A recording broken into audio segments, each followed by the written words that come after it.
اسلام آباد لیے چلیں گے۔ نگراں وزیر اعظم انوار الحق کاکڑ قومی انسداد پولیو مہم کا آغاز کر چکے ہیں اور اس سلسلے میں وہ بچوں کو پولیو کے قطرے پلا رہے ہیں۔ آج سے قومی انسداد پولیو مہم کا آغاز ہو رہا ہے اور ملک کے چاروں صوبوں میں بچوں کو پولیو کے قطرے پلائے جائیں گے۔ قومی انسداد پولیو مہم کا آغاز ہو چکا ہے اور نگراں وزیر اعظم انوار الحق کاکڑ بچوں کو پولیو سے بچاؤ کے قطرے پلا کر اس مہم کا آغاز کر رہے ہیں۔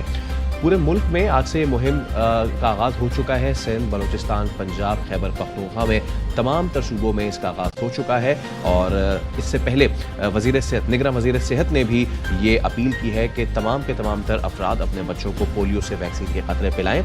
نہ صرف یہ کہ پولیو کی ویکسین کے قطرے پلائے جا رہے ہیں بلکہ بچوں میں خود مدافعت کی بڑھانے کے لیے ان کو اضافی وٹامن اے کا ڈوز بھی دیا جائے گا۔ تو نگراں وزیر اعظم انوار الحق کاکڑ بچوں کو پولیو سے بچاؤ کے قطرے پلا کر قومی انسداد پولیو مہم کا آغاز کر چکے ہیں۔